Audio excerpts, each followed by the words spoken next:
బట్టతలతో బాధపడుతున్నారా? ఆధునితనమైన పద్ధతిలో hair transplantation చేయబడును. Face clinic, Hyderabad. ఒకసారి ఫోన్ చేద్దాం. హలో హలో, వీరన్న గారు మాట్లాడుతున్నారా? అవునండి. నమస్తే అండి, మేము సుమన్ టీవీ నుంచి ఫోన్ చేస్తున్నాము. చెప్పండి మేడం. మీ ఆవిడ సుమన్ టీవీకి వచ్చింది. మీ ఆవిడ మీ బిడ్డ ఇద్దరు ఇక్కడ ఉన్నారు. మీరు ఆవిడతోని ఇప్పుడు కలిసి ఉంటలేరు, ఆమెను ఇష్టం వచ్చినట్టు కొట్టినరు అనే విషయాన్ని ఆమె ఇక్కడికి వచ్చి చెప్తుంది. మీకు ఇంకో అక్రమ సంబంధం ఉందని కూడా చెప్తుంది. ఏంది అసలు ఏం జరుగుతుందండి?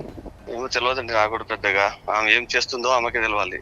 కాదు, ఇప్పుడు మీ ఆవిడ ఏం తెలుసో అది చెప్పండి. పోనీ మీరు మీ ఆవిడతో కలిసి ఉన్నారా? మా ఆవిడకి అడగండి మేడం, కలిసి ఉండదు లేదు చెప్తారు కదా.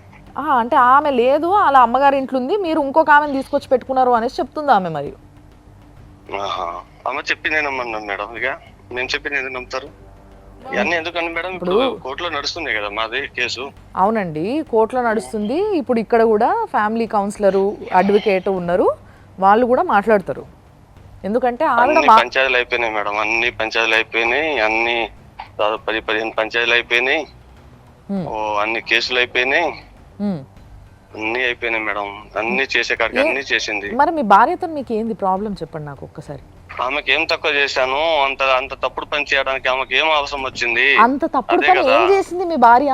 ఒకరితో పెట్టుకుంది మేడం. దానికి సాక్ష్యం ఎవరో కాదు, నా బిడ్డ, నా కొడుకు, కాలనీ మొత్తం. సరే, ఒక్క నిమిషం. సాక్ష్యం కదా, సాక్ష్యం నీ బిడ్డ ఇక్కడనే ఉంది, శ్రీలత.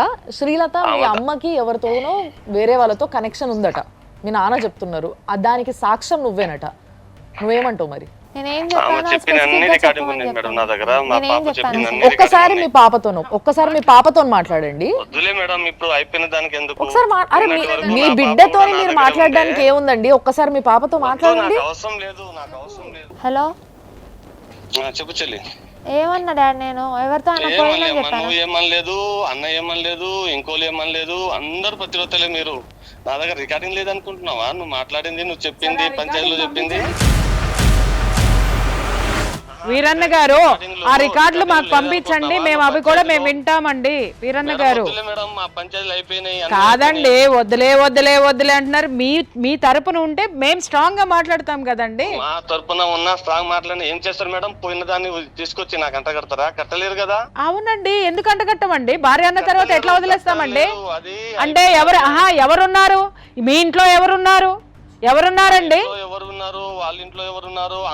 అరే కాదు, వీరన్న గారు కట్టలేరు అంటున్నారు అని అంటే తప్పు మీ దగ్గరే ఉందని జనాలు అనుకుంటారు. అనుకోమంటారా? మీరు మాట్లాడినట్టు మేము మాట్లాడలేము. మగవాళ్ళని మీరు తక్కువ చేసి మాట్లాడతారని కూడా తెలుసు. ఎవరో ఎప్పుడు చూసినా నువ్వు మగవాళ్ళని నేను తక్కువ చేసి మాట్లాడుతున్నానని టీవీ సాక్షిగా అనిపించు. టీవీ సాక్షిగా అనిపించవయ్యా.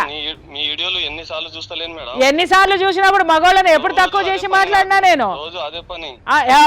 అవును, కరెక్ట్ గా దొరికినావు. రోజు నీకు ఇదే పని. ఆడోళ్ళందరినీ కూర్చోబెట్టుకొని ఆడోళ్ళందరినీ ఇజ్జత్ తీసి మాట్లాడడం అనేది నీకు బాగా ఇదే పని అంట. మీరు ఏం న్యాయం చేస్తారు? రోజు ఎవరికి అన్యాయం చేస్తారు, ఎవరికి మాట్లాడుతారు అని నేను రోజు వీడియోలు చూస్తా ఉంటాను. ఎవరికి అన్యాయం చేసినామో తీసుకురా బిడ్డ. One side of the coin మేము వినమయ్యా. అట్లా అనుకుంటే మీ ఆవిడకే నేను బోల్డ్ అని చెప్పాల్సి వస్తుంది. మీకు ఫోన్ చేసి మీరు వయ్యాకి అని మాట్లాడకండి మేడం అని చెప్తున్నా నేను. నేనేమన్నాను? అది నాకంటే చిన్నోడివి ఏంటయ్యా అన్నాను. ఏంటయ్యా అన్నది కూడా నీకు అమర్యాద అని అంటే ఇక జీవితంలో నిన్ను ఎవడో బాగు చేయలేడురా నాయన. మీ ఆవిడ ఏదైతే చెప్పిందో అది మొత్తం వాస్తవం చెప్తున్నాను కదా. నువ్వు నాకంటే చిన్నవాడివి. నేను కౌన్సిలింగ్ లో ఉన్నప్పుడు ఖచ్చితంగా నేను అయ్యా అనే మాట్లాడతా. అయ్యా అంటే మాకు చాలా గౌరవమైనటువంటి పదం. అయ్యా అంటున్నారు, అయ్యా అంటలేరు. ఇనవయ్యా అంటున్నారు, అయ్యా అంటలేరు. అయ్యో ఇనవయ్యా, మరి అయ్యా అన్నప్పుడు ఎనవయ్యా అనగా ఎనరా అంటారా? సరే, మీతో మేము మాట్లాడలేము కానీ చెప్పండి. నేననేది మీ ఆవిడతోటి ఏంటి ప్రాబ్లం? ఇవాళ నీ ఇంట్లో ఈ పరాయి స్త్రీతో నువ్వు ఉంటున్నావు అనేది ఎలిగేషన్. అది వాస్తవమా కదా? సేసార్ నో. మాకు ఎటువంటి పరాయి స్త్రీతోని నాకు సంబంధం రైట్. అయితే ఆవిడ రైట్స్ ప్రకారం ఆవిడ మీ ఇంటికి వస్తుంది. ఆవిడ రైట్స్ ప్రకారం వస్తుంది. ఆమె ఇంట్లో ఆమె ఉంటది. ఆమెకి స్థానం ఇవ్వండి. ఆమె తప్పులు చేస్తున్నట్టయితే మాకు పంపించండి. మేము మీకు న్యాయం చేస్తాం. ఖచ్చితంగా మీ తరపున మేము నిలబడతాం. నాకేమొద్దు. ఆమెకి న్యాయం చేస్తాం. నీకు అవసరం లేదు కాబట్టి ఆమెకి మేము న్యాయం చేస్తాము. మిస్టర్ వీరయ్య గారు ఖచ్చితంగా న్యాయం ఎవరి వైపు ఉంటే వాళ్ళతోటే వస్తుంది మీ వీరయ్య గారు. ఓకేనా? మా మిస్సెస్ కి ఇప్పుడు 4 సంవత్సరాలు వెళ్ళిపోయి నిన్నటి వరకు 10వ తరగతి ఎగ్జామ్ ఎవరు కూడా పాప నాతోనే ఉంది. మీతో లేదండి, హాస్టల్లో ఉంది. అసలు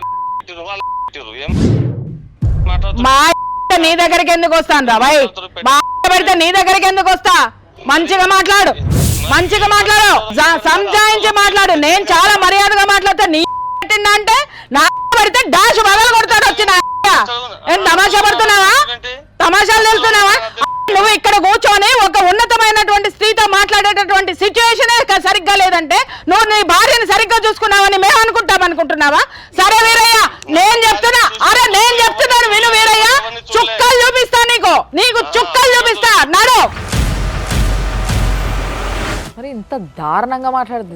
అవును మేడం, అట్లనే ఎక్కడైనా నాకు అట్లనే చేస్తాడు మేడం. కన్న కూతుర్ని బూతులు తిట్టాడు మ్యామ్. వాడు నీ పెడతాడా అని మాట్లాడుతున్నాడు అంటే వాడికి ఎంత పొగరేసి ఉన్నావురా నువ్వు. చూపిస్తా, నా కనిపిస్తాడు నీకు. అది చూపించకపోతే చూడు, నేను ఇక్కడ నీకు చూపించి తీరుతానేమనుకుంటున్నావు. కానీ నిజంగా ఇట్లా మాట్లాడడం మాత్రం చాలా చాలా చాలా తప్పు.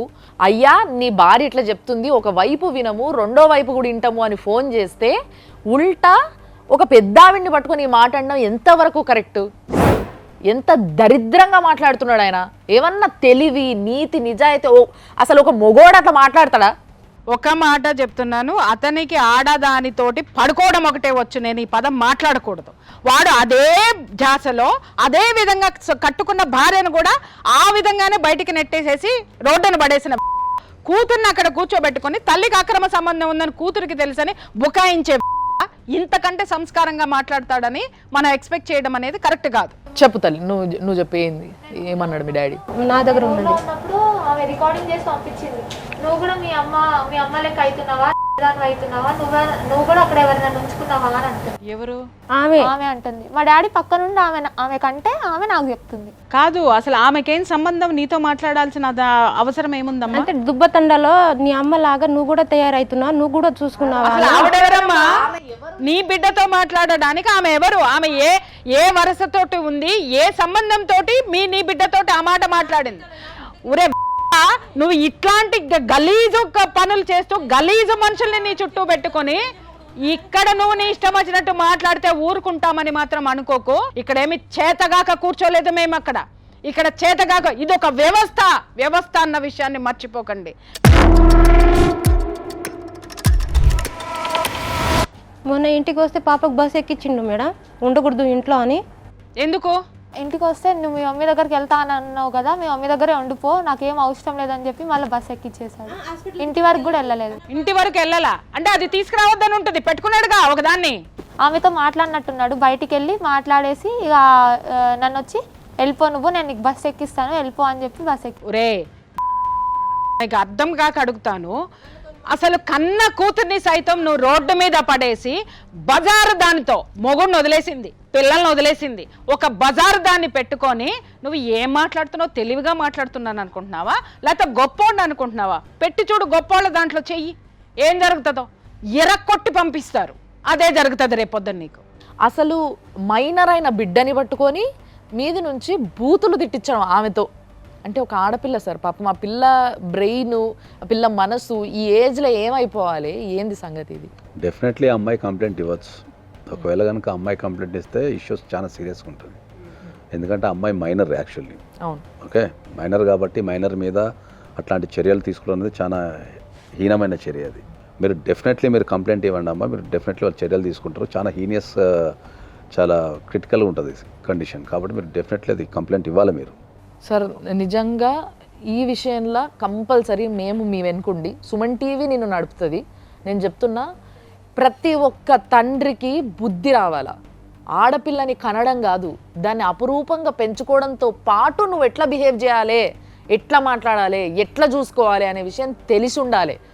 ఈ దరిద్రానికి ఆడపిల్లల్ని కనకండి, దయచేసి కనకండి. కంటే ఆ బాధ్యత తీసుకోవడం ముందు నేర్చుకొని కనండి.